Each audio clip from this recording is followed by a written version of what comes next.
গতকাল আমরা bound state দেখছিলাম in a one dimensional delta function potential, one dimensional এরূপ পোটেনশিয়াল যদি হয় v of x equal to minus a delta of x, a negative potential.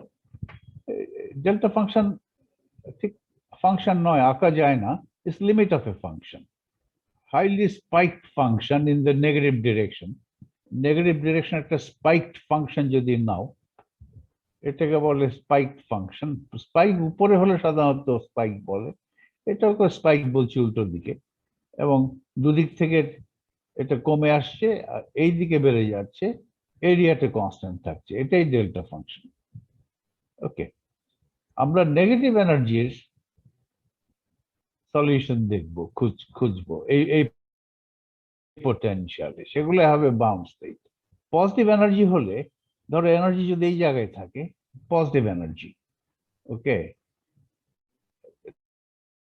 তার মানে পার্টিকেলটা কোনো রেস্ট্রিকশন নাই, পার্টিকেলটা মাইনাস ইনফিনিটি থাকতে পারে, প্লাস ইনফিনিটি থাকতে পারে, কোথাও ক্লাসিক্যালি ইনঅ্যাক্সেসিবল রিজন পাবে না, সব জায়গায় টোটাল এনার্জি মান পোটেনশিয়াল এনার্জি চাইতে বেশি, ফলে পার্টিকেলটা মুভমেন্টের কোনো রেস্ট্রিকশন থাকবে না, মাইনাস ইনফিনিটি থেকে প্লাস ইনফিনিটি যে কোনো জায়গায় অবস্থান নিতে পারে, ফলে পার্টিকেলটা বাউন্ড হবে না। বাউন্ড হতে হলে এনার্জি হতে হবে নেগেটিভ। সেই নেগেটিভ এনার্জি নিয়ে আমরা সলিউশন খুঁজছিলাম গত ক্লাসে। ওকে, রিপিট না করে আর আমরা ওয়েভ ফাংশন পর্যন্ত এসেছিলাম।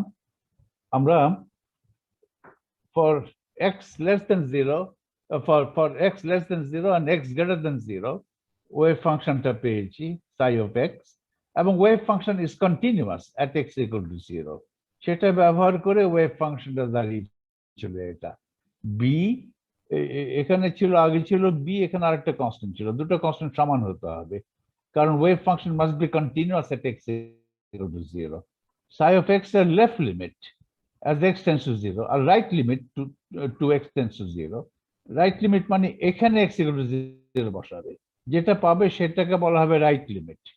আর psi of x এর left limit to x equal to 0 মানে, লেফট লিমিট মানে এই ফর্মুলায় x equal to 0 বসাবে, দুটো ফর্মুলাতে একই মান পেতে হবে, তাহলেই বলবো যে psi is continuous, তাহলে এখানে দুটো কনস্ট্যান্ট একই হতে হবে, এইরূপ।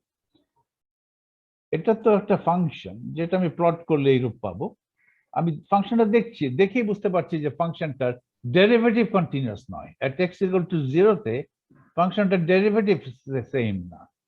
x equal to 0 ঠিক সামান্য ডান পাশে যদি একটা ট্যানজেন্ট থাকে, গ্রাফের ট্যানজেন্টটা হবে এইটা, এটা স্লোপ নেগেটিভ। আর x equal to 0 সামান্য বাম পাশে যদি গ্রাফে একটা ট্যানজেন্ট থাকে, ট্যানজেন্টটা হবে এরকম, ওটা স্লোপ পজিটিভ। তো 0 ঠিক বাম পাশে স্লোপ পজিটিভ, 0 ঠিক ডান পাশে স্লোপ নেগেটিভ, অবশ্যই তাহলে psi of x continuous, psi prime of x continuous নয়, psi of x continuous, কিন্তু psi prime of x continuous নয়। psi prime of x এর একটা ডিসকন্টিনিউটি আছে, সেই ডিসকন্টিনিউটি কত সেটা আমি বের করতে চাই, সেটা বের করতে গেলে শ্রোডিঙ্গার ইকুয়েশন দিয়ে বের করতে হবে, ইটস এ ম্যাথমেটিক্যাল থিং। আর psi যে কন্টিনিউয়াস হতে হবে, because position probability density at every point in space must have a unique value.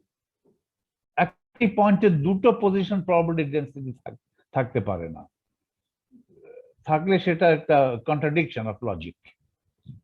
So the fact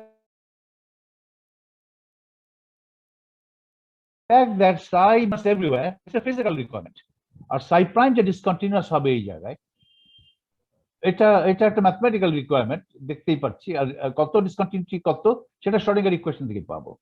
okay, the derivative of psi prime is continuous everywhere except at points where the potential is infinite. We see that psi prime has a discontinuity at x equal to 0. এই graph থেকেই দেখছি, এই পয়েন্টে x equal to 0 পয়েন্টে এই graph থেকে বোঝা যাচ্ছে যে psi prime এর একটা ডিসকন্টিনিউটি আছে, স্লোপটা দুই দিকে সমান না, 0 সামান্য ডান দিকে স্লোপটা পজিটিভ, সামান্য মানে ইনফিনিটেসিমাল ডান দিকে, আর সামান্য বাম দিকে স্লোপটা negative. So psi prime has a discontinuity at x equal to 0, but the potential has an infinite discontinuity. Potential একটা discontinuous ওই জায়গায় x equal to 0 তে সেই discontinuity হচ্ছে infinity. To find the discontinuity of psi prime of x at x equal to 0, integrate the Schrodinger equation from x equal to minus epsilon to x equal to plus epsilon. ওই কেন্দ্র অরিজিনের সামান্য বাম পাশ থেকে সামান্য ডান পাশ পর্যন্ত integrate করব Schrodinger ইকুয়েশনকে। এটা Schrodinger ইকুয়েশন ছিল minus h squared by 2m d2 psi by dx square plus v psi equal to e psi। এটাকে ইন্টিগ্রেট করা হলো from minus infinity plus infinity। খেয়াল রাখো বিটা কিন্তু discontinuous at x equal to 0, psiটা continuous. এটা okay, এটা আমি Schrodinger ইকুয়েশনকে ইন্টিগ্রেট করা হলো, এখনো করে সারিনি, লিখলাম নোটেশনটা লিখলাম, ইন্টিগ্রেট করা হবে starting from x equal to minus infinity minus epsilon to x equal to plus epsilon, integrate kora hobe. Okay, since psi of x is continuous, the right hand side eta equal to ডান পাশে যেটা right hand side, এখানে ছিল h psi equal to e psi, এটা ছিল Schrodinger equation, h psi equal to e psi। h হচ্ছে minus h squared by 2m d2 by dx square, ওটার উপর psi এক করবে, ওটা দিয়ে psi এর উপর এক করা হবে, তাহলে psi লিখতে হবে, plus v also acts on psi, v is a multiplicative operator, v psi equal to e psi। এটাকে ইন্টিগ্রেট করা হলো, psiটা কন্টিনিউয়াস। তাহলে এই ইন্টিগ্রালটা কত? এটা বাদ দাও, এটা তো একটা কনস্ট্যান্ট, ইন্টিগ্রালটা কত? খেয়াল রাখো এপসাইলন টেন্ডস টু 0। ধরো এপসাইলন যদি 0 না চিন্তা না করে ধরো ক্ষুদ্র, তাহলে কত হবে ইন্টিগ্রালটা? মাইনাস এপসাইলন থেকে প্লাস এপসাইলন, এর ভেতরে সাইড মানটা প্রায় কনস্ট্যান্ট। কতটুকু কত মানে? এটা মাইনাস এপসাইলন প্লাস এপসাইলন যে মধ্যবিন্দু হচ্ছে x equal to 0। x equal to 0 তে সাইড যা মান, আর x থেকে সামান্য বাই গেলে সাইড একই মান থাকবে, x থেকে সামান্য ডানে গেলে সাইড একই মান থাকবে। ফলে এই ক্ষুদ্র ইন্টারভ্যালে মাইনাস এপসাইলন থেকে প্লাস এপসাইলন, এই ক্ষুদ্র ইন্টারভ্যালে সাইড মান প্রায় কনস্ট্যান্ট। আর এপসাইলন টেন্ডস টু 0 যদি হয় তাহলে সাইড মান কনস্ট্যান্ট। তাহলে এপসাইলন 0 না ধরে যদি ক্ষুদ্র চিন্তা করো, তাহলে এটাকে আমি একটু খাতায় লিখি, এটাকে কিভাবে লেখা যাবে। এটা এই ইন্টিগ্রেশনটা করব রাইট হ্যান্ড সাইডে যেটা আছে, epsilon would tend to 0 finally। epsilon যদি ক্ষুদ্র হয় but not tending to 0, এটা approximately হবে psi at 0 dx from minus epsilon to plus epsilon। psiটা কনস্ট্যান্ট, এই ক্ষুদ্র লিমিটের মধ্যে, ক্ষুদ্র রেঞ্জের মধ্যে psiটা কনস্ট্যান্ট। তাহলে এটা equal to psi of 0 twice epsilon। আর in the limit epsilon tends to 0 যদি করি, তাহলে এটা এক্স্যাক্টলি ইকুয়াল টু হবে, এখন অ্যাপ্রক্সিমেটলি ইকুয়াল টু, কারণ epsilon ক্ষুদ্র কিন্তু এখনো ইনফিনিটেসিমাল হয়নি, এখনো লিমিট নেই। এখন লিমিট যদি নেই, তাহলে ইন্টিগ্রালটা কি হবে? লিমিট epsilon tends to 0 নিচ্ছি, psi of x d of x, তখন exactly equal to, approximately equal to না। Limit epsilon tends to 0, psi of 0 twice epsilon, epsilon tends to 0 করলে এটা 0। ওকে, exactly equal to 0, approximately equal to 0 না, exactly in the limit।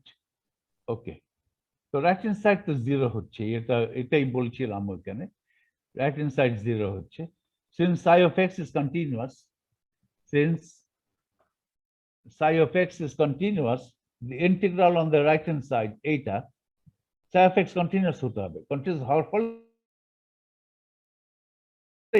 এই সাইটাকে constant ধরেছি between this two limits minus epsilon to plus epsilon।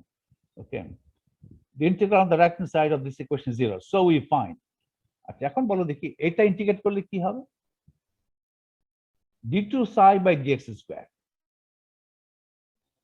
d2 psi by dx square integrate যদি করি তাহলে হয় d psi dx. psi এর ডেরিভেটিভ। এটা তো psi এর ডাবল ডেরিভেটিভ। psi এর ডাবল ডেরিভেটিভকে x এর সাপেক্ষে একবার ইন্টিগ্রেট করলে কি হয়? psi এর সিঙ্গেল ডেরিভেটিভ psi প্রাইম। তারপরে লিমিট যদি বসিয়ে দাও psi prime when x equal to epsilon বিয়োগ psi prime when x equal to minus epsilon. Epsilon tends to 0. তাহলে এটা কি হবে? Left limit, right limit of psi prime at x equal to 0 বিয়োগ left limit of psi prime at x equal to 0. এই ইন্টিগ্রালটা হবে। আর এটা দিয়ে তো গুণ আছেই। আর এটা দিয়ে তো v তো ডেল্টা ফাংশন। ডেল্টা ফাংশন সাহায্যে তো ইন্টিগ্রেট করা খুব সোজা। Delta of x psi of x dx করলে psi of 0 হবে। ওকে, তাহলে ইন্টিগ্রেট করে ফেলো, দেখো কি হচ্ছে। লেফট হ্যান্ড সাইডে কি হচ্ছে? লিমিট এপসাইলন টেন্ডস টু 0 তে আছে psi এর derivative psi prime when x equal to plus epsilon বিয়োগ psi prime when x equal to minus epsilon. Right limit of psi prime at x equal to 0. এটা তো 0 এর কাছাকাছি, epsilon tends to 0 মানে x equal to 0. ডান দিক থেকে x tends to 0 বিয়োগ এটা হচ্ছে left limit of psi prime at x equal to 0. Okay, left equal to right hand side কি হচ্ছে? রাইট হ্যান্ড সাইডে কি বলে এই জিনিসটা আমি ডান দিকে নিয়ে যাব। এটা তো 0, এটা ডান দিকে নিয়ে যাব, তাহলে একটা মাইনাস সাইন হবে। এই মাইনাস সাইন আবার প্লাস হয়ে যাবে কারণ ভি একটা মাইনাস সাইন আছে। ভি হচ্ছে মাইনাস এ ডেল্টা এক্স। ওকে, তাই কি? এটা তো বাঁ দিকে রেখে দিয়েছি। হ্যাঁ, ঠিক আছে। ও সরি সরি সরি, কি করছি এখানে? এটাই করছি। এটা শূন্য, এটা ডান দিকে যাবে মাইনাস সাইন সহ, আর এই কনস্ট্যান্টটা ডান দিকে নিয়ে আসবো -2m by h cut square. আর এটা এখানে মাইনাস সাইন ছিল ডান দিকে যাওয়ার জন্য, দুটো মাইনাসে প্লাস হবে। আর তাহলে এটা এখন এটা ইন্টিগ্রেট করব। এই কনস্ট্যান্টটা ডান দিকে চলে গেছে আর এই টার্মটা ডান দিকে চলে গেছে। তাহলে লেফট হ্যান্ড সাইডে থাকছে এই psi প্রাইমের রাইট লিমিট বিয়োগ psi প্রাইমের left limit at x equal to 0, আর রাইট হ্যান্ড সাইড থাকছে 2m by h square limit epsilon tends to 0 v of x psi of x। এটা কত? এটা তো v of x হচ্ছে মাইনাস a, তাহলে এখানে -2m h স্কয়ার। আর এইটা ইন্টিগ্রেশনটা কত? ইন্টিগ্রেশনটা এপসাইলন মান যাই হোক না কেন, ইন পার্টিকুলার এপসাইলন মান 0 হলেও integral delta x psi of x dx ওই x equal to 0 পয়েন্টটা কভার করলেই হলো। x equal to 0 point cover করলেই হলো এই লিমিটের ভিতরে। ফলে বড় লিমিট নাও ছোট limit now doesn't matter, epsilon tends to 0 করলে যা মান, এপসাইলন টেন্ডস টু 1 সেন্টিমিটার রাখলেও তাই মান। কারণ আমার উদ্দেশ্য হচ্ছে x equal to 0 পয়েন্টটা ইন্টিগ্রেশন লিমিটে থাকতে হবে। এই মাইনাস এ বাইরে চলে গেল, -2m h স্কয়ার থাকলো delta x psi of x dx, ওটা তো psi of 0 এপসাইলন যাই হোক না কেন। ওকে, psi of 0। আর তাহলে লেফট হ্যান্ড সাইড কি? লেফট হ্যান্ড সাইড হচ্ছে change of the derivative of psi of x, change of psi prime at the origin, change of psi prime at the origin. Okay, এটা যে কোনো বিন্দু না, change of psi prime at the origin, কারণ এটা অরিজিনের সামান্য ডান পাশ থেকে বিয়োগ অরিজিনের সামান্য বাঁ পাশে psi prime এর মান। তাহলে এটা হচ্ছে change of psi prime at the origin, psi prime এর মান অরিজিনের সামান্য ডান পাশে থেকে বিয়োগ psi prime এর মান অরিজিনের সামান্য ডান পাশে, ওই সামান্য জায়গাটুকু টেন্ডস টু 0, আবার সামান্য মানই টেন্ডস টু 0।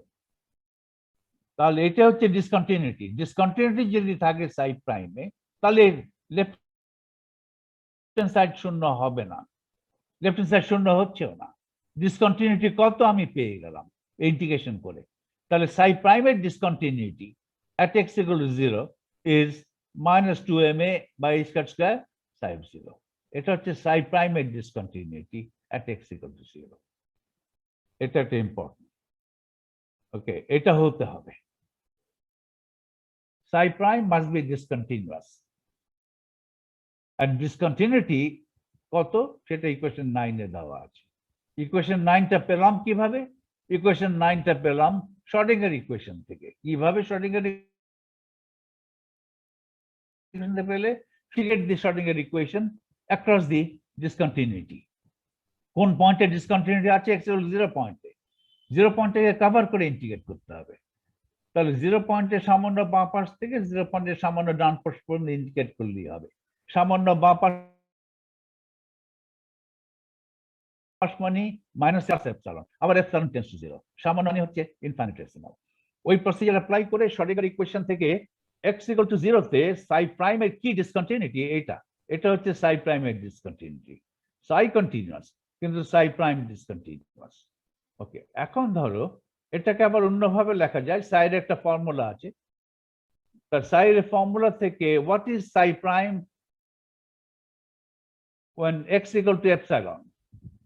Psi prime এখান থেকে psi prime when x equal to plus epsilon.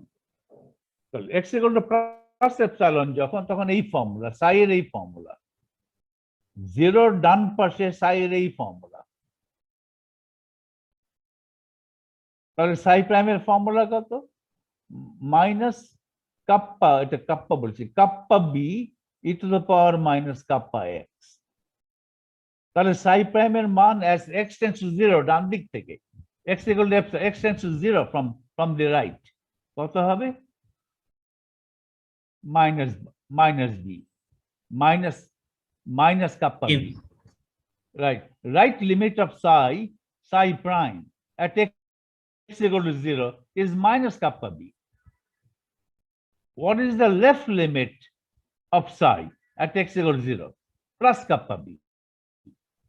Left A positive, diagram দেখে বোঝা যাচ্ছে। লেফট এ 0 সামান্য বায়ে সাই প্রাইমের মান পজিটিভ। কোথায় সাই প্রাইম এঁকেছি? এইখানে সাই প্রাইম আঁকা আছে। এই 0 পর্যন্ত গ্রাফটা উঠছে। এইখানে 0 এর বাঁ পাশে সাই প্রাইমের মান পজিটিভ কাপ্পা বি, ডান পাশে সাই প্রাইমের মান নেগেটিভ মাইনাস কাপ্পা বি। তাহলে সাই প্রাইমের পরিবর্তন কত হচ্ছে? Minus kappa b minus kappa b. ডান পাশের মান বিয়োগ বাঁ পাশের মান, ডান পাশে মাইনাস কাপ্পা বি বিয়োগ বাঁ পাশের মান প্লাস কাপ্পা বি। ওটাই হচ্ছে সাই প্রাইমের পরিবর্তন। এই পরিবর্তন এই ফর্মুলা পেলাম, এই যে ডান দিকে সাই প্রাইমের মান হচ্ছে মাইনাস কাপ্পা বি বিয়োগ বাঁ দিকের মান হচ্ছে প্লাস কাপ্পা বি। তাহলে সাই প্রাইমের পরিবর্তন হচ্ছে মাইনাস টুয়াইস কাপ্পা বি। এটার মানই হতে হবে, শ্রোডিঙ্গার ইকুয়েশনে পেলাম minus 2m a by square square times B. কাটাকাটি গিয়ে বি কেটে গেল, বি আর পেলাম না, কিন্তু এখান থেকে বি পাওয়া গেল না, বি আমি পাবো না, বি একটা থেকেই যাবে। ফাইনালি একেবারে শেষ পর্যায়ে গিয়ে বিটা বের হবে। কিভাবে বি বের হবে? ফাইনালি বিটা কিভাবে বের করবে? নরমালাইজেশন, ডিসকন্টিনিউয়াস অ্যাপ্লাই করে নরমালাইজেশন থেকে বি বের করব। ফাইনালি সবসময় একটা কনস্ট্যান্ট থেকে যায়, যেটার মান নরমালাইজেশন থেকে বের করতে হবে। যতই বাউন্ডারি কন্ডিশন অ্যাপ্লাই করো না কেন, একটা কনস্ট্যান্টের মান তুমি পাবে না, যেটা শেষে বের করতে হবে ইউজিং কন্ডিশন ফর নরমালাইজেশন। এটা সলভ করে কাপ্পার মান দাঁড়ালো ma by x cut square. আবার কাপ্পা তো এর সঙ্গে related according to equation 3a। Kappa এর সঙ্গে কিভাবে রিলেটেড ছিল অ্যাকর্ডিং টু ইকুয়েশন 3a? একটু ব্যাকট্র্যাক করে 3a টা দেখে নাও। এই যেটা kappa square root of minus দেখা যাচ্ছে, এই যে সংখ্যাটার স্কয়ার রুট না হলো সেই সংখ্যাটা কিন্তু পজিটিভ, এই মাইনাস সাইন নিয়ে পজিটিভ, মানে ই তো নেগেটিভ। ফলে ইয়ের মান কত? কাপ্পার সঙ্গে ইয়ের কি ফর্মুলা, ইয়ের কি রিলেশন? স্কয়ার রুট তুলে দাও, kappa square equal to minus 2me by square square. তাহলে ই কত? ই হচ্ছে minus H cut square kappa square by 2m।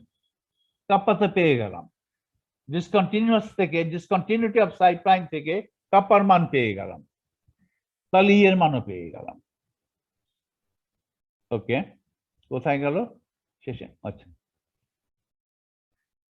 এই যে কাপ্পার মান আমি তো পেয়েছি from the discontinuity of psi prime. এখন যেহেতু কাপ্পা পেয়ে গেলাম, ইও পেয়ে গেলাম, কারণ ইয়ের সঙ্গে কাপ্পার ফর্মুলা আছে, E equal to minus H cut square kappa square by 2m। Kappa formula এটা, এই ফর্মুলা বসিয়ে দাও, তাহলে minus H cut square by 2m divide by kappa square. Kappa হচ্ছে ma by H cut square, এটার square, সবকিছু square করে ইয়ে করো, সিম্পলিফাই করো, নিচে হবে H cut 4, H cut square কাটাকাটি গিয়ে নিচে এইচ কাট স্কোয়ার থাকবে, উপরে হবে এম স্কোয়ার, নিচে একটা এম, কাটাকাটি গিয়ে উপরে একটা এম থাকবে, উপরে এ স্কোয়ার থাকবে, নিচে 2 থাকবে, আর মাইনাস সাইন তো আছে, তাহলে equal to minus M A square by 2h cut square. Energy পেয়ে গেলাম, একটাই এনার্জি পেলাম, একটাই বাউন্স স্টেট আছে, দুটো বাউন্স স্টেট নেই, একাধিক বাউন্স স্টেট নেই। ডেল্টা ফাংশন পোটেনশিয়াল একটাই বাউন্স স্টেট, সেই বাউন্স স্টেটের এনার্জি হচ্ছে এত নেগেটিভ, এবং মানটা হচ্ছে এটা M A square 2h cut square. আর এই এনার্জির জন্য ওয়েভ ফাংশনটা তোমার একটাই ওয়েভ ফাংশন, ওয়েভ ফাংশন তো দেওয়া আছে, ওয়েভ ফাংশন এখানে, ওয়েভ ফাংশন এটা কাপ্পা দেওয়া আছে, কাপ্পা পেয়ে গেলাম, সেই কাপ্পার মানটা এখানে বসাও। ওকে, তাহলে তো ওয়েভ ফাংশন হয়ে গেল, তাহলে তো wave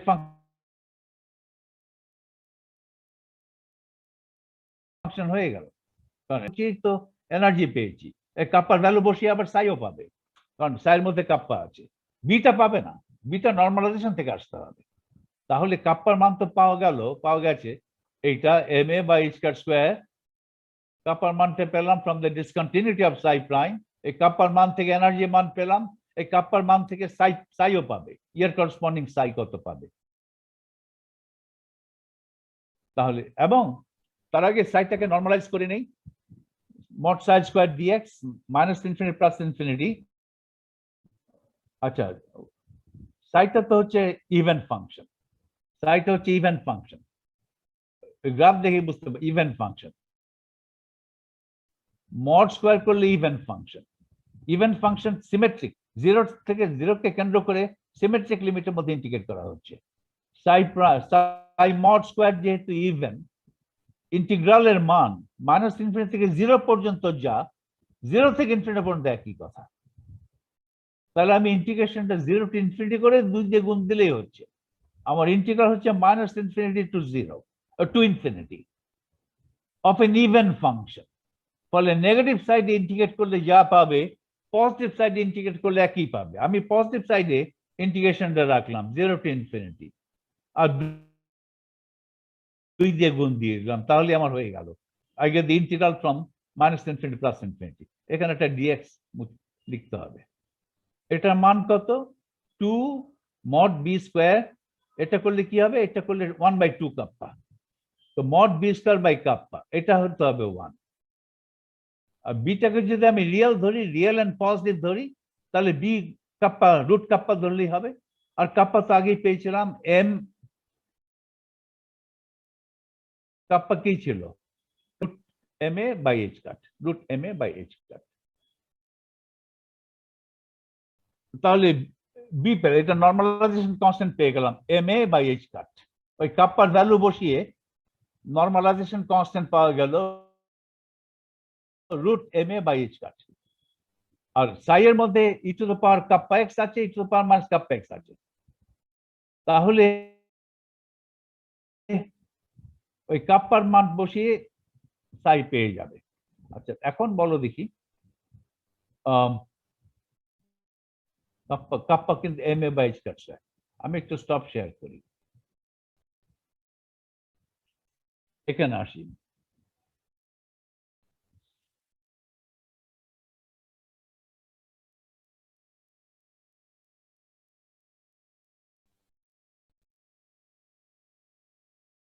Psi of x equal to b e to the power kappa x for x less than 0, b e to the power minus kappa x for x less than 0. এটাকে একটা ফর্মুলায় লেখা যাবে, দুইটা ফর্মুলায় লিখেছি, এটাকে একটা ফর্মুলায় লেখা যাবে।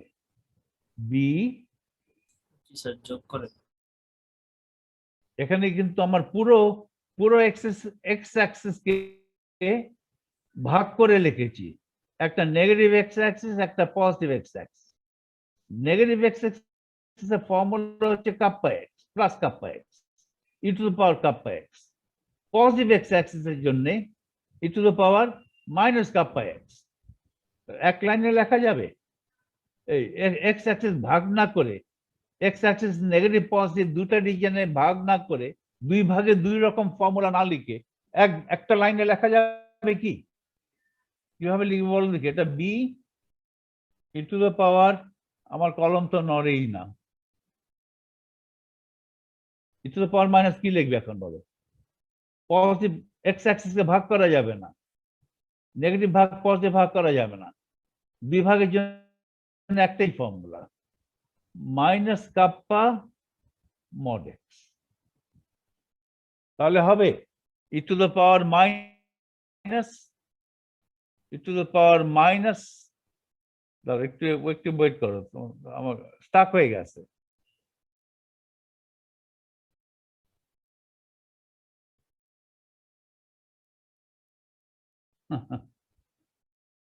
আমার ক্যামেরায় কিন্তু উঠে, সঙ্গে সঙ্গে উঠে, কিন্তু তোমাদের ওখানে ট্রান্সমিট হয় না। এই যে এটা এক formula, b E to the power minus kappa times mod x. This is true mod x, this is true for both positive x and negative x. কারণ পজিটিভ এক্স যদি হয় তাহলে mod x equal to x, এটা পেয়ে গেলাম। আর negative x যদি হয় তাহলে আমি লিখবো mod x equal to minus x, তাহলে পেয়ে গেলাম e to the power kappa x. দুটেই পাবো এইভাবে।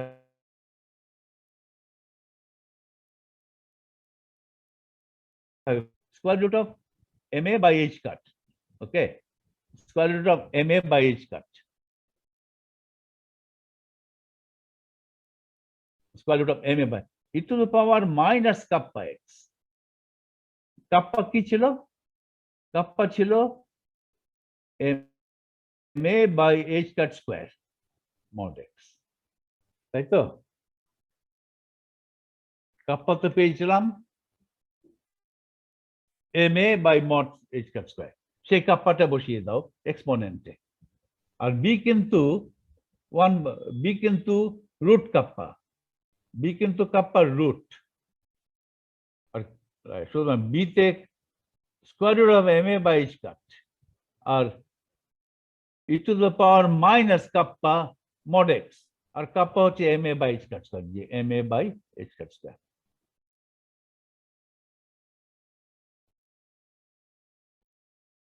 তাহলে ওয়েভ ফাংশন এম আলফা থেকে আসলো, আলফা তো আসবেই না, এখানে হবে এম এ, এখানে ভুল আছে, গ্রিফিথে আলফা দেখো, এখানে হবে এম এ আলফা না, এম এ কাপ্পা তো বসিয়েছি, কাপ্পা মড এক্স। আর কাপ্পার মান আবার দেখে নাও, কাপ্পা তো হচ্ছে, কাপ্পার মান তো হচ্ছে এটা, কাপ্পার মান তো হচ্ছে, দাঁড়া এক মিনিট, কাপ্পার মান তো হচ্ছে m A by H cut square. তাহলে m A by H cut square. গ্রিফিথে কি আছে এখানে? আলফা কোথা থেকে আসলে আমি জানি না, আলফা টালফা ছিল ওখানে। এখানে হবে m A by H cut square times mod x. এটা এই কারেকশনটা করে নেবে, কাপ্পা বসিয়েছে তো, m A by H cut square mod x. আচ্ছা, এখন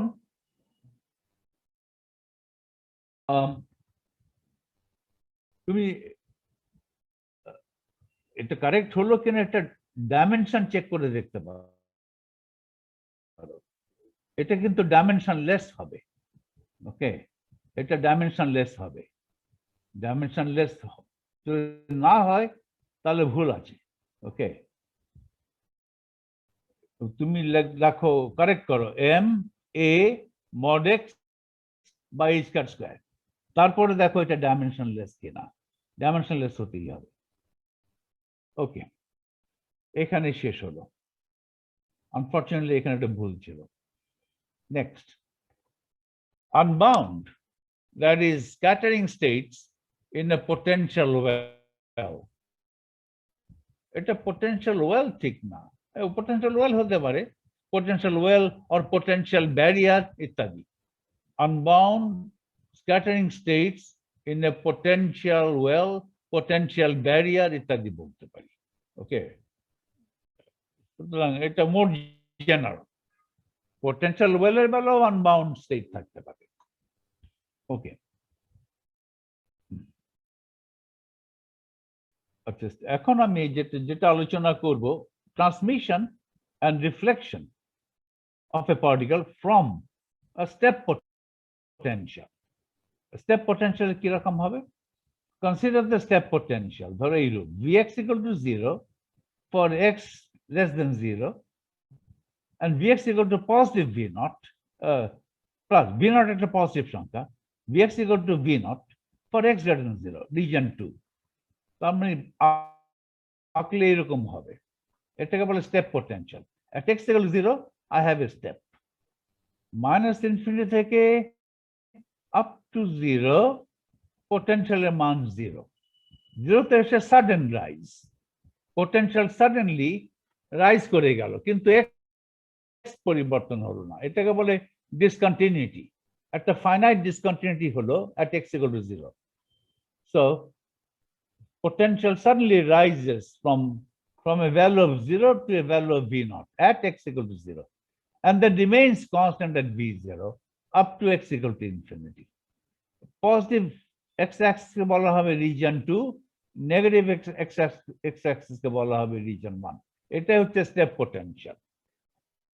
এখান থেকে রিফ্লেকশন, একটা পার্টিকেলের রিফ্লেকশন, ট্রান্সমিশন কি, এগুলো দেখতে হবে। দেখি রিফ্লেকশন মানে কি, ট্রান্সমিশন মানে কি। Consider the behavior of a particle sent from the left of the plot with energy E. এই বাঁদিক থেকে এই স্টেপ থেকে বহু দূরে বাঁদিক থেকে একটা পার্টিকেল এই স্টেপের দিকে পাঠালাম একটা নির্দিষ্ট এনার্জি দিয়ে, একটা নির্দিষ্ট কাইনেটিক এনার্জি দিয়ে। সে কাইনেটিক এনার্জিটাই পোটেনশিয়াল, টোটাল এনার্জি।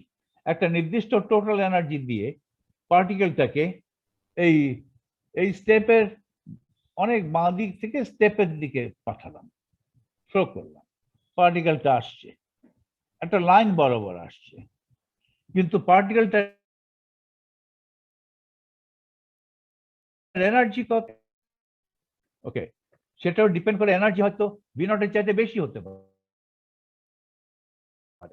এখানে যদি একটা লাইন দিয়ে এনার্জি দেখায়, এনার্জি তো কনস্ট্যান্ট, তুমি ওটা কনফিউজ করবে না যে পার্টিকেল ওই লাইন দিয়ে আসছে, না, ওটা তো এনার্জি ডায়াগ্রাম।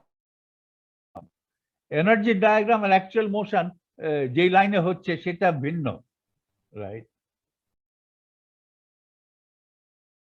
ওকে, আমি একটা লাইন ধরে টানলাম, এখানে লাইন টেনে আমি এনার্জি বোঝাচ্ছি।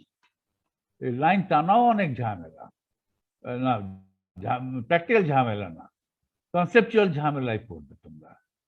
আমি যদি একটা লাইন টানি, অ্যানোটেট করে দেবো, লাইন টানি, সব একটা লাইন টানলাম,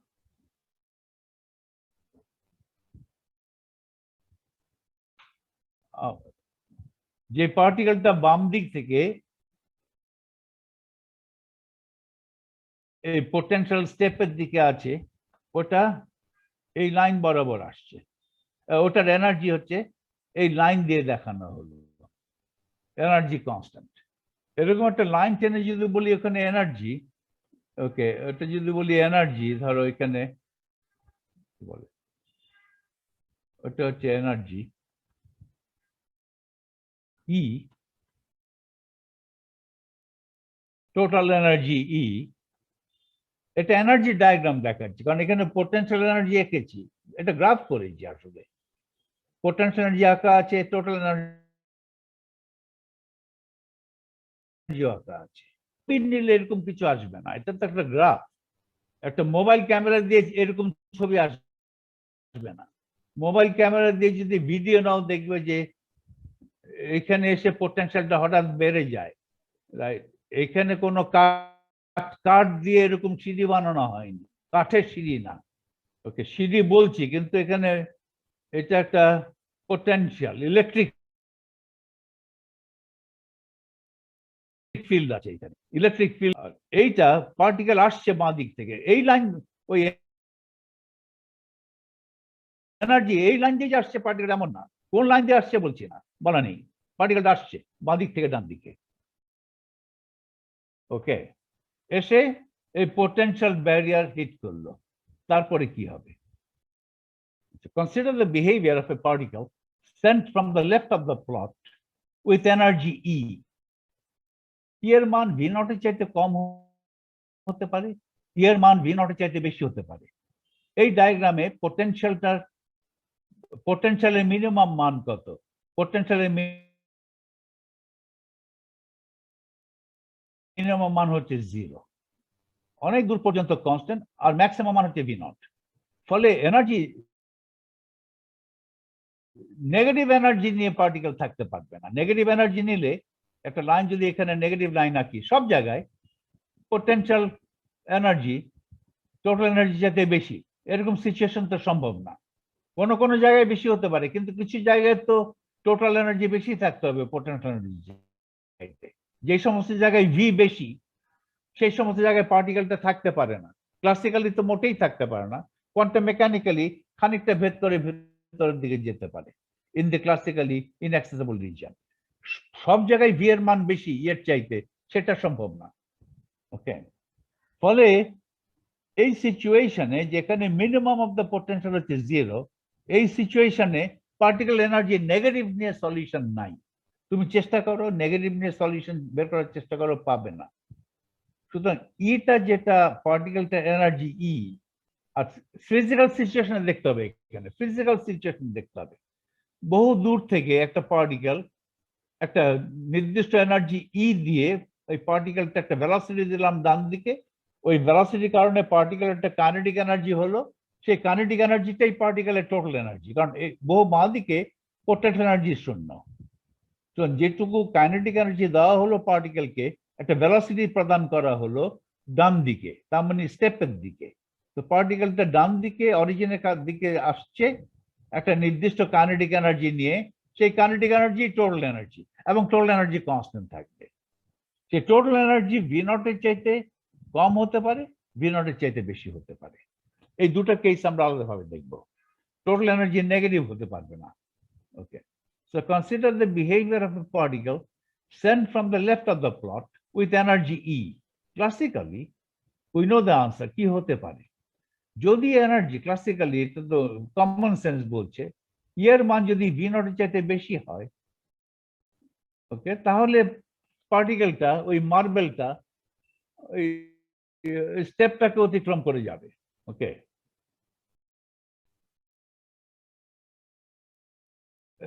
মার্বেলটা রিফ্লেক্ট করবে না, মার্বেলটা এই স্টেপটাকে অতিক্রম করে ডান দিকে চলে যাবে। কিন্তু তখন কাইনেটিক এনার্জি একটু কমে যাবে, ভেলোসিটি কমে যাবে। ওকে, কারণ কাইনেটিক এনার্জি কিন্তু ডান দিকে চলে যাবে, আবার বাঁ দিকে রিফ্লেক্ট করবে না। আবার আবার এটা আঁকো না, আবার আবার আবার ইয়েটা আঁকি, অ্যানোটেট করে আবার ইয়েটা আঁকি, এনার্জি গ্রাফটা আঁকি। এটা একটা ইম্পর্টেন্ট পয়েন্ট ড্রয়িং। আমি এনার্জি গ্রাফটা আঁকলাম, ধরো এইখানে আঁকি, এটা আমার টোটাল এনার্জি। পার্টিকেল যখন আসছে বাঁ দিক থেকে, এখনো স্টেপে এসে পৌঁছায় নাই, পার্টিকেলটা কাইনেটিক এনার্জি কত? টোটাল এনার্জি এবং পোটেনশিয়াল এনার্জির মধ্যে তফাৎটা কি? এখান থেকে শুরু করে তফাৎটা কি?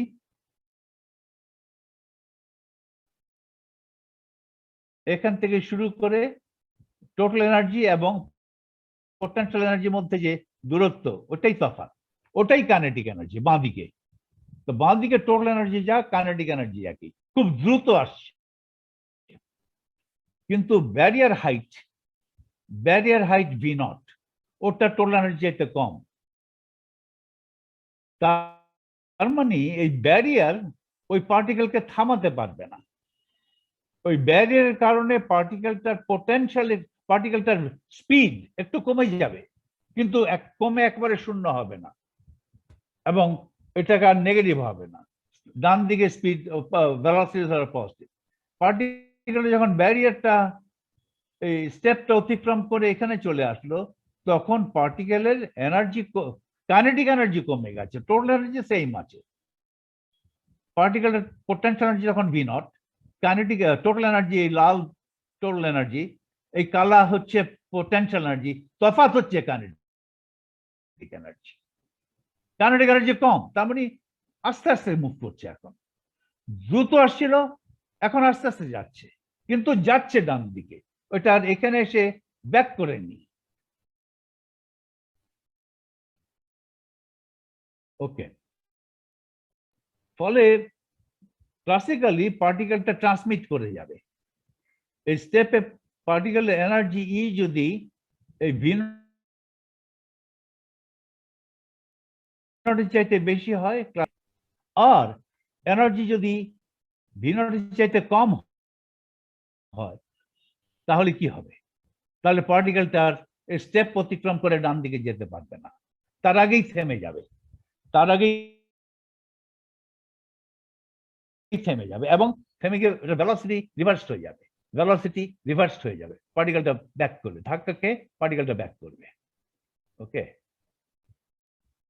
এই যে ব্যারিয়ার, ফিজিক্যালি ব্যারিয়ার কেমন করে? ব্যারিয়ার মানে হচ্ছে এই জিরোর কাছাকাছি আসলে, জিরোর অতি সামান্য বাঁ পাশে আসলো, অতি সামান্য বাঁ পাশ থেকে অতি সামান্য ডান পাশ, এই এপসাইলন, জিরোর থেকে এপসাইলন দূরত্বে পাশ, এর মধ্যে প্রবেশ করলে এই পার্টিকেলটার উপরে বাঁ দিকে একটা ফোর্স হবে, বিরাট একটা ফোর্স হবে। সেই বাঁ দিকের ফোর্সের কারণে পার্টিকেলটার ভেলোসিটি কমে যাবে। আর পার্টিকেলটার আদি ভেলোসিটি যদি কম হয় এবং ফোর্স যদি বেশি হয়, তাহলে পার্টিকেলটা থেমে পার্টিকেলটা এখন বাঁ দিকে চলে আসবে, সেটা হতে পারে। অথবা পার্টিকেলটার আদি ভেলোসিটি যদি এত বেশি হয়, ফোর্সটা বাঁ পাশে থাকার ফলেও পার্টিকেলটা কিছুটা ডিসেলারেট করবে, কিন্তু একেবারে থেমে যাবে না, সেটা হতে পারে। এটাই তো ব্যারিয়ার। ব্যারিয়ার মানে একটা ফোর্স, জিরোর আশেপাশে একটা ফোর্স বাঁ দিকে। ওকে, আসলে টেকনিক্যালি তো এটা হয়, এরকম তো ডিসকন্টিনিউটি তো করা যায় না। তুমি যদি ডিসকন্টিনিউস মানে হচ্ছে এই জিরোর সামান্য বাঁ পাশ থেকে সামান্য ডান পাশ, অতি সামান্য এর মধ্যে একটা ফোর্স হবে বাঁ দিকে। সেই ফোর্সটা একটা নির্দিষ্ট মানের ফোর্স আছে, সেই ফোর্স দিয়ে পার্টিকেল থামিয়ে ধরো একটা বিরাট একটা স্প্রিং আছে, স্প্রিংটাকে স্কুইজ করবে, পার্টিকেলটা থেমে যাবে, রাইট? তারপরে কি হবে? স্প্রিংটা ধাক্কা দিয়ে তাকে ফেলে দেবে। অথবা স্প্রিং কি পার্টিকেলটাকে আটকাতে পারবে কিনা, হয়তো কিছু দূর, হয়তো কিছুটা স্পিড কমিয়ে দিতে পারবে, কিন্তু একেবারে পুরোপুরি পারবে না, তার আগে স্প্রিং ভেঙে যাবে, সেটা হতে পারে। ওকে, ফোর্স সত্ত্বেও, এটা বাঁ দিকে ফোর্স সত্ত্বেও পার্টিকেলটার আদি এনার্জি যদি বেশি হয়, ওই এনার্জি ফোর্সটা অতিক্রম করে পার্টিকেলটা ডান দিকে আসতে পারবে। ডান দিকে আসার কারণে স্পিড একটু কমে যাবে, কাইনেটিক এনার্জি একটু কমে যাবে, কিন্তু আসতে পারবে, কারণ আদি এনার্জি বেশি ছিল। তো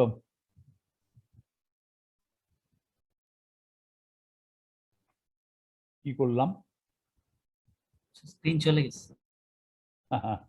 যাই হোক, আবার সবকিছু উল্টাপাল্টা হয়ে যায়, এই যে হয়েছে। সো আবার করি, consider the behaviour of a particle sent from the left of the plot with energy E. Classically, we know the answer. If E is greater than V naught, then the particle goes over the barrier, and if E is less than V naught, the particle is reflected back. We'd like to know what happens quantum mechanically. Quantum mechanically কি হবে? এখন আমাকে Schrödinger equation solve করতে হবে, তাই তো? এই equation আমাকে সলভ করতে হবে। H psi equal to E psi। H হচ্ছে kinetic energy plus potential energy equal to E acting on psi। Kinetic এনার্জির অপারেটর হচ্ছে minus h squared square by 2m d2 by dx square that acts on psi plus potential energy V of x that acts on psi। V is a multiplicative operator. The V just multiplies psi. V is a multiplicative operator in coordinate representation. Momentum representation গেলে কিন্তু V derivative operator হতো। তো H psi equal to E psi, এটা solve করব। এখন আমি দুটো case দেখছি, আলাদা করে দেখব। Case 1, E is greater than V naught, এই স্টেপ। আর বাঁ দিক থেকে যে পার্টিকেলটা আসছে, পার্টিকেলটা আসার সময় আমার কার্সারটা এই লাইন বড় উপর দিয়ে যায়, এই লাইন উপর দিয়ে যায় মানে তোমাদের এখন ধারণা হচ্ছে পার্টিকেলটা হয়তো এই লাইন ধরে আসছে। না, পার্টিকেলটা আসছে কোন লাইন ধরে আসছে? যে লাইন। এগুলো তার ফিজিক্যাল বাধা না, এগুলার কার্ভ দিয়ে তৈরি স্টেপ না তো। পার্টিকেলটা এসে এখান দিয়ে ভেদ করে চলে যাবে ফিজিক্যালি এরকম ভেদ। পার্টিকেলটা যে কোন লাইন দিয়ে আসছে আই ডোন্ট নো, একটা লাইন বরাবর আসছে। কিন্তু এটা একটা মিসলিডিং একটা হয়, কার্সার মুভমেন্টটা অনেক সময় মিসলিডিং হয়। আমি যখন কার্সার মুভ করলাম আমি খেয়াল করলাম এই পার্টিকেলটা এই ই এনার্জি নিয়ে আসছে, করে কার্সারটা এভাবে মুভ করালাম। কার্সার মুভমেন্ট দেখে তোমাদের একটা ভুল ধারণা হতে পারে যে পার্টিকেলটা এই লাইন দিয়ে আসছে, এই লাইন দিয়ে আসেনি, ওটা জাস্ট একটা এনার্জি ডায়াগ্রাম আঁকা হয়েছে। এটা এনার্জি ডায়াগ্রাম, খেয়াল রাখতে হবে। আচ্ছা, for a given energy we consider solutions independently in region 1, এটা region 1, এটা region 2, x less than 0, তবে নেগেটিভ x অ্যাক্স হচ্ছে region 1, x greater than 0 এটা region 2। region 1 region 2 আগে বলে নিয়েছি কি, এটা region 1 region 2, তার মানে নেগেটিভ x অ্যাক্সিস এটা region 1, positive x Axis region 2, দুই রকম সলিউশন হবে। তারপরে কন্টিনিউটি দেখে দেখে ইত্যাদি করব। region 1 A v equal to 0, v equal to 0, তাহলে শ্রোডিঙ্গার ইকুয়েশন মানে ইকুয়েশন 2 becomes, এটা শ্রোডিঙ্গার ইকুয়েশন, v 0 হলো। তাহলে ইকুয়েশন কি থাকলো? minus h squared by 2m d2 psi by dx square equal to E psi, vটা শূন্য। এখন minus 2m by h squared ডান দিকে নিয়ে আসো, ডান দিকে নিয়ে আসলে ডান দিকে থাকলো তখন minus 2me by h squared, minus sine তো আছে আর ইটা তো positive, 2me by h squared একটা পজিটিভ সংখ্যা, সেই পজিটিভ সংখ্যাকে বলা হলো কে স্কোয়ার। কি একটা পজিটিভ সংখ্যা হতে পারে, কি একটা নেগেটিভ সংখ্যা হতে পারে, ওটা স্কোয়ার করলো ইটা পজিটিভ। কিন্তু আমি কেটাকে একটা পজিটিভ সংখ্যা হিসাবে ধরবো, তাতে আমার অঙ্কেতে সুবিধা হবে। কে এমন একটা সংখ্যা যেটা স্কোয়ার করলেই হবে, তাহলে কে পজিটিভ সংখ্যা ধরতে পারি, কে হচ্ছে ই এর স্কোয়ার রুট। ই তো একটা পজিটিভ সংখ্যা, একটা পজিটিভ সংখ্যা স্কোয়ার রুট করলে প্লাস হতে পারে মাইনাস হতে পারে, আমি প্লাস নেব। কে I'll take k to be a plus constant, positive constant, সেটা আমার ইচ্ছা। ইটা যে পজিটিভ সেটা আমার ইচ্ছা না, সেটা করতেই হবে, ই নেগেটিভ করা যাবে না। তাহলে এখানে আমি কিভাবে ডিফাইন করেছি কেটাকে? আমি এভাবে যদি ডিফাইন করি k equal to positive 2me by square, তা হবে ই এর পজিটিভ স্কয়ার রুটকে বলছি কে। এই কেটাকে কিন্তু এখানে নেগেটিভ সাইন দিয়ে ডিফাইন করা যেত। ওকে, তাহলে আবার সবসময় আমার খেয়াল রাখতে হবে কে নেগেটিভ কে, এটা বিরাট ঝামেলা, মাঝখানে ভুলে যাব কে নেগেটিভ। ওকে, সব পজিটিভ ভাবে ডিফাইন করা যদি সম্ভব হয় তাহলে পজিটিভ করে ডিফাইন করাই ভালো। কারণ নর্মালি ডিফল্ট মোডে একটা সংখ্যা যদি আমার চিন্তা করি আমার পজিটিভ চিন্তায় আসে ডিফল্ট মোডে। সুতরাং এই কে কে যখন ডিফাইন করেছি, যে এতে আমার অপশন আছে কে কে নেগেটিভ ডিফাইন করা যাবে, ডিফাইন করা যাবে, it will be convenient for future if I define K as positive number, which I have done. এটাকে একটা পজিটিভ নাম্বার চিন্তা করো। এই যে ইকুয়েশন আছে এটা তো well known equation, it's simple harmonic মোশনেও তাই। এটা দুটো লিনিয়ারলি ইন্ডিপেন্ডেন্ট সলিউশন আছে। কি কি বলতে পারো? Linearly independent solution plus ix আর কি কি নেব? Minus ikx। এটা আমি রিয়েল নিতে পারতাম, cos kx sin kx নেওয়া যেতে পারে। ওকে, আমি ইকুয়েশন আমি লিখছি আবার। এটা ইকুয়েশনটা হলো d2 psi dx squared equal to minus k squared x। এখানে তাই আজকে নেটই খারাপ আসলে। এইটা ইকুয়েশন। এখানে ইচ্ছা করলে আমি দুটো লিনিয়ারলি ইন্ডিপেন্ডেন্ট সলিউশন অনেকভাবেই নিতে পারি ম্যাথমেটিক্যালি।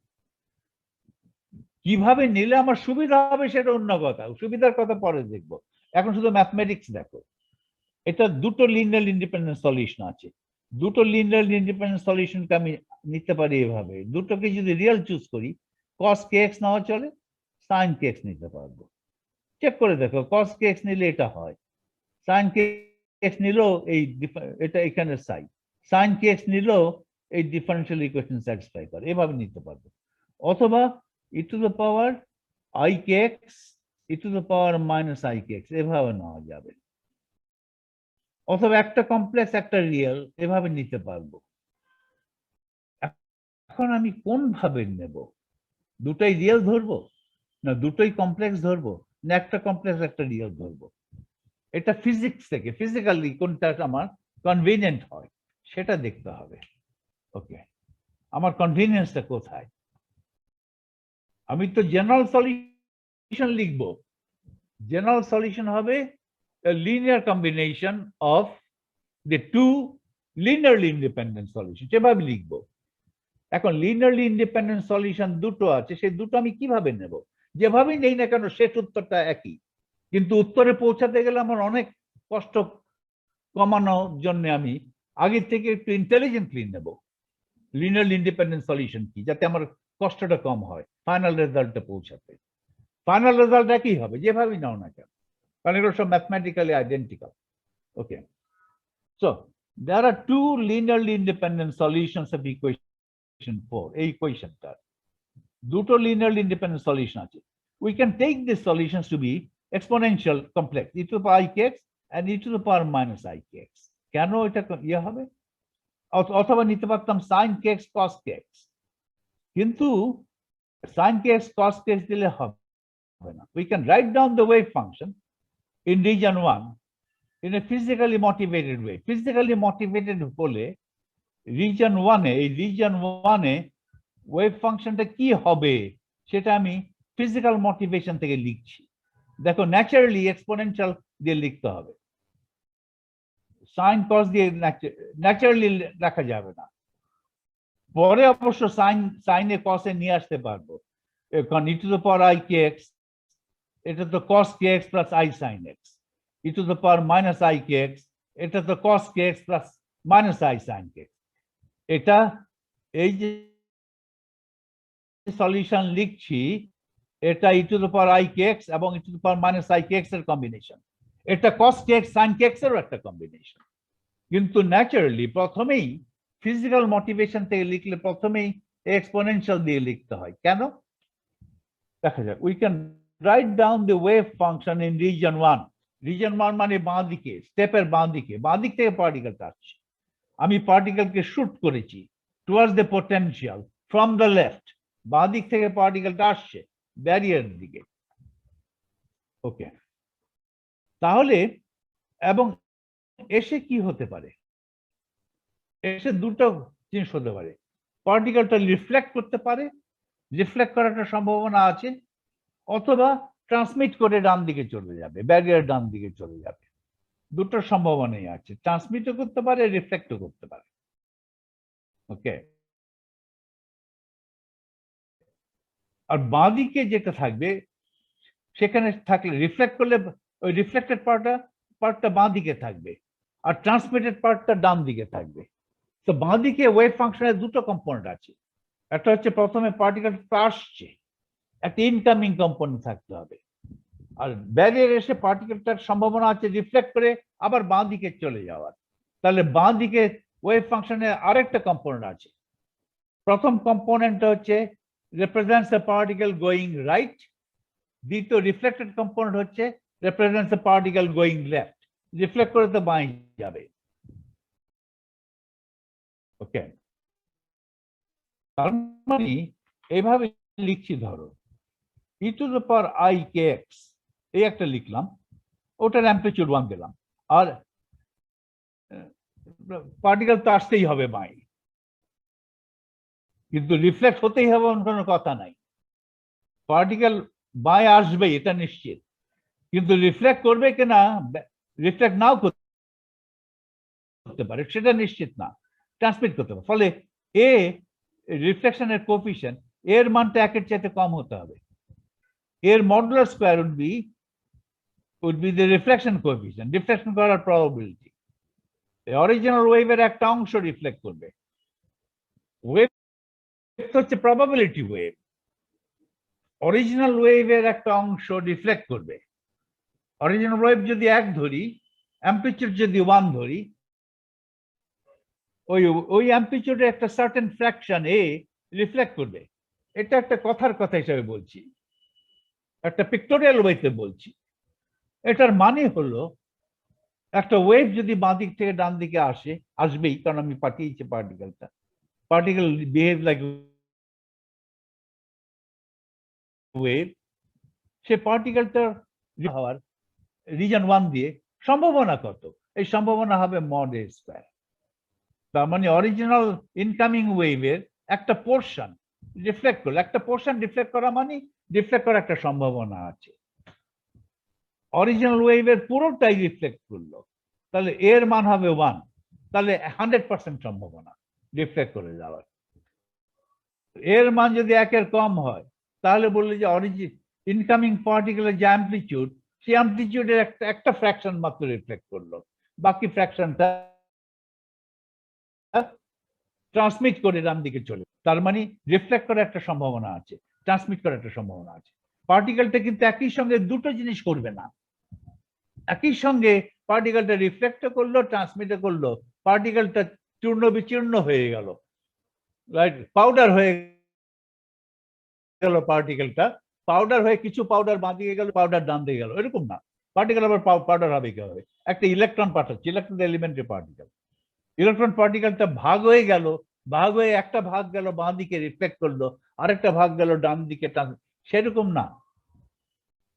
কথাই বলি ওয়েভ ফাংশন একটা পার্ট রিপ্রেজেন্টস রিফ্লেক্টেড ওয়েভ, তার মানে রিফ্লেকশন করার একটা সম্ভাবনা আছে, ট্রান্সমিট করার একটা সম্ভাবনা আছে। হয় রিফ্লেক্ট করবে, নয় ট্রান্সমিট করবে, দুটো মিলে প্রবাবিলিটি 1। ইলেকট্রন একই সঙ্গে ট্রান্সমিট করে গেল আর রিফ্লেক্ট করে গেল কিছু অংশ, সেটা তো হবে না। কিন্তু ওয়েভ ফাংশন একটা অংশ থাকতে হবে, রাইট?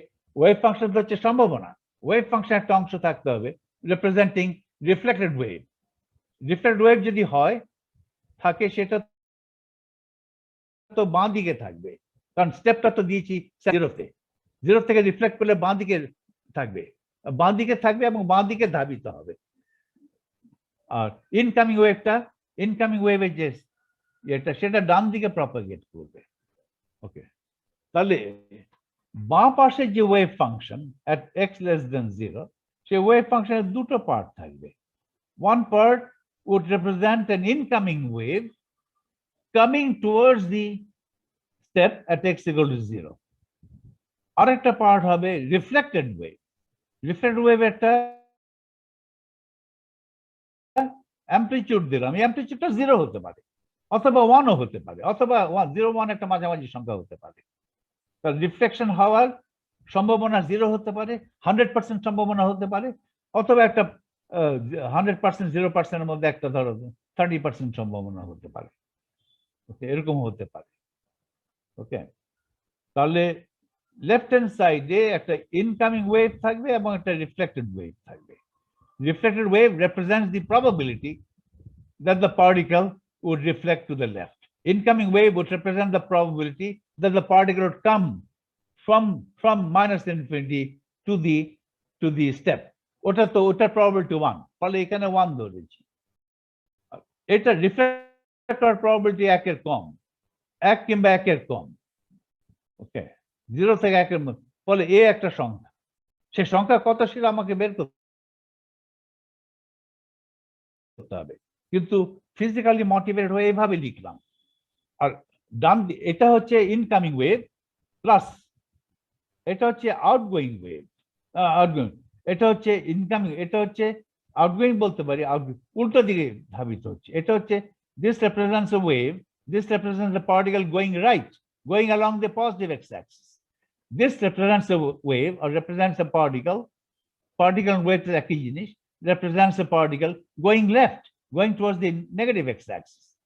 দুটো ওয়েভ ফাংশনই কিন্তু, দুটো পার্টি কিন্তু valid for negative x, left, বাঁ দিকে দুটো ওয়েভ আছে। এই বাঁ দিকে একটা wave represents a particle going right, which is the incoming wave, আর একটা wave represents particle going left, which is the reflected wave. Reflected ওয়েভের অ্যাম্পলিটিউড 0 হতে পারে, তার মানে রিফ্লেক্টেড ওয়েভ নাই। ওকে, অথবা রিফ্লেক্টেড ওয়েভের অ্যাম্পলিটিউড 1 হতে পারে, তার মানে ইনসিডেন্ট ওয়েভের পুরোটাই রিফ্লেক্ট করেছে, কিছুই ট্রান্সমিট করেনি। ফলে ওইভাবে ফিজিক্যালি মোটিভেটেড হয়ে ব্যারিয়ারের, পোটেনশিয়াল ব্যারিয়ারের ওই স্টেপ, এটা ব্যারিয়ার কিংবা স্টেপ যাই বলো না কেন, এই স্টেপের বাঁ পাশে ওয়েভ ফাংশনটা কিভাবে লেখা হবে সেটা লিখলাম। Wave function must have two terms, two components. একটা হবে wave propagating to the right, representing incident wave, আর একটা কম্পোনেন্ট হবে wave propagating to the left, representing a reflected wave. ফলে ওয়েভ ফাংশন ইন রিজন 1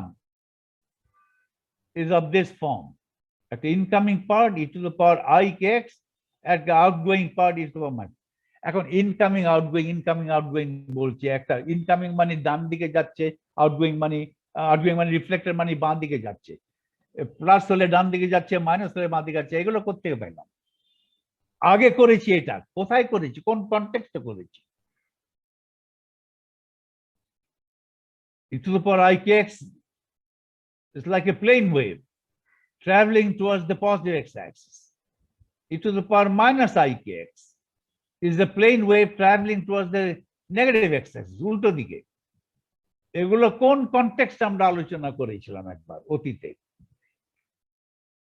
যখন আমরা ওয়ান ডাইমেনশনাল, যখন আমরা কি করছিলাম, যখন এই টাইম ডিপেন্ডেন্স যখন চিন্তা করছিলাম, তখন প্রবাবিলিটি কারেন্ট ডেন্সিটি আলোচনা করেছিলাম না? প্রবাবিলিটি কারেন্ট ডেন্সিটি, সেই আলোচনাটুকু তোমরা আবার করে নেবে, আর ওইটা আবার রিভাইজ করে নেবে। প্রবাবিলিটি কারেন্ট ডেন্সিটি কিভাবে আসে? ওকে, প্রবাবিলিটি কারেন্ট ডেন্সিটি ক্যালকুলেট করার চাইতো এখানে সহজ পন্থা আছে, সেটা হচ্ছে মোমেন্টাম দিয়ে এক করাও না। এগুলো হচ্ছে momentum eigen function, e to the power I kx, e to the power minus I kx, দুটো ফাংশনে হচ্ছে মোমেন্টামের আইগেন ফাংশন, মোমেন্টাম অপারেটরের আইগেন ফাংশন। এটা এখানে আইগেন ভ্যালু হচ্ছে h কাট k, এখানে আইগেন ভ্যালু হচ্ছে মাইনাস h কাট k। তাহলে এটার মোমেন্টাম হচ্ছে পজিটিভ, মানে ভেলোসিটি ডান দিকে, পজিটিভ দিকে। এটার মোমেন্টাম নেগেটিভ, কিন্তু পজিটিভ সংখ্যা। এটার মোমেন্টাম আইগেন ভ্যালু হচ্ছে মাইনাস h কাট k। ফলে এটা represents a particle moving left, negative দিকে যাচ্ছে, কারণ যেহেতু মোমেন্টাম নেগেটিভ দিকে, যেদিকে মোমেন্টাম সেদিকে মুভমেন্ট, সেদিকে ভেলোসিটি। ওকে, এইভাবে দেখতে পারো, অথবা পজিশন প্রবাবিলিটি কারেন্ট ডেন্সিটি দেখতে পারো।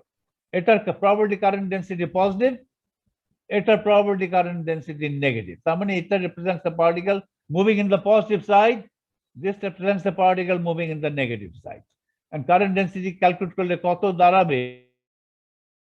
ওকে, কারেন্ট ডেন্সিটি দাঁড়াবে ভেলোসিটি যেই দিকে সেটাই হবে probability current density.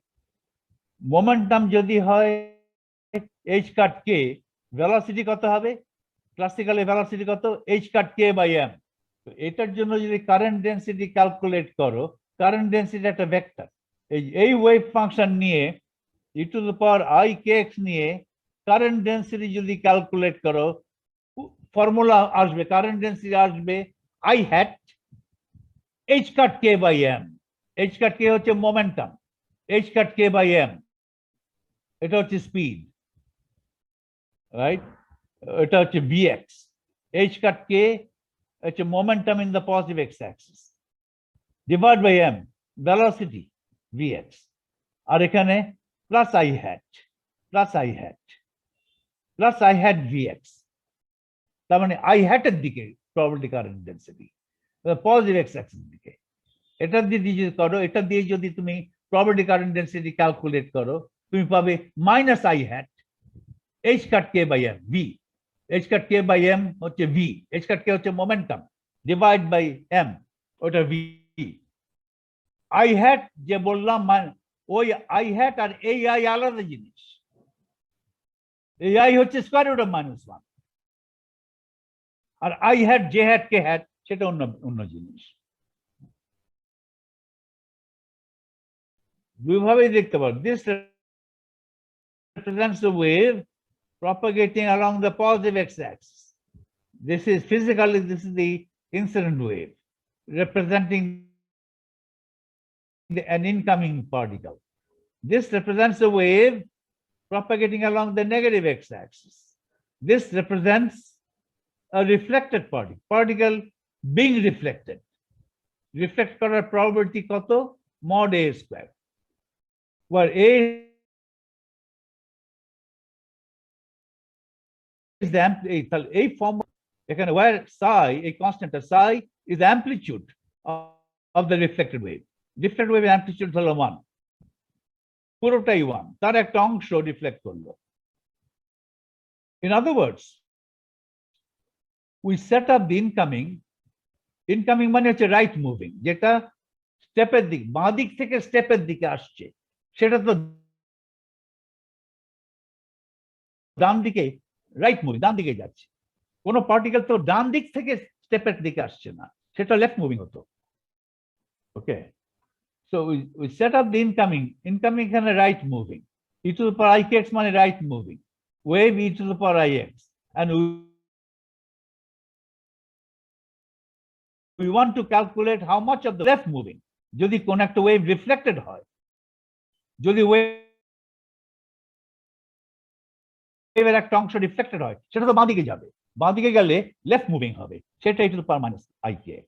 The functions e to the power ikx and e to the power minus ikx are called right moving and left moving respectively, since they are eigenfunctions of the momentum operator p with eigenvalue plus h cut k, এটা positive, momentum positive মানে velocity positive মানে ডান দিকে যাচ্ছে, আর এটার momentum eigenvalue হচ্ছে minus h cut k respectively.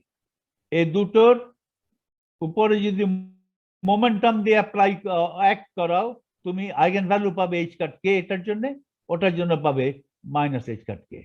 এটা দেখাতে পারবে? আমি তো কোঅর্ডিনেট রিপ্রেজেন্টেশনে আছি।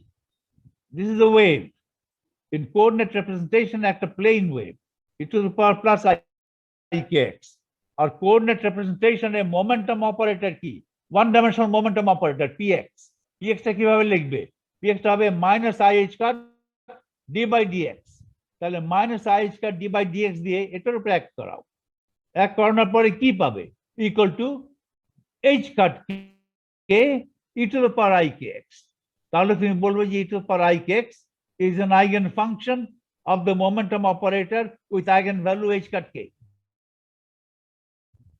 তাহলে এটা momentum positive মানে ডান দিকে যাচ্ছে, it's a right moving, this wave represents a right moving particle, this wave represents a left moving particle, কারণ e to the power minus ikx is an eigenfunction of the one dimensional momentum operator with eigenvalue h minus h cut k। eigenvalue মানে negative momentum মানে বাঁ দিকে যাচ্ছে।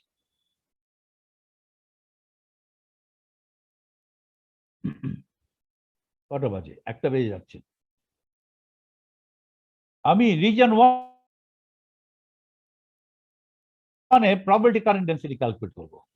সেখান থেকে আমি কিছু তো তোমাদের প্রবাবিলিটি কারেন্ট ডেন্সিটি রিভিউ করে আসতে হবে নেক্সট ক্লাসে। What is probability current density, right? কিভাবে ক্যালকুলেট করে বই থেকে ক্যালকুলেট ইয়ে করো। আমার নোটে আছে, আমার নোটে মানে আমি যখন কোয়ান্টাম ডাইনামিক্স বলে যে নোটটা ছিল, যেখানে শর্ডিঙ্গার পিকচার, হাইজেনবার্গ পিকচার ইত্যাদি আলোচনা করছিলাম, ওই শর্ডিঙ্গার পিকচারের আওতায় এগুলো আলোচনা করেছিলাম। এগুলো আবার তোমাদের শঙ্করের বইতেও আলোচনা আছে। যে বইটাই পড়ে আলোচনা করে শিখে তারপরে আসবে।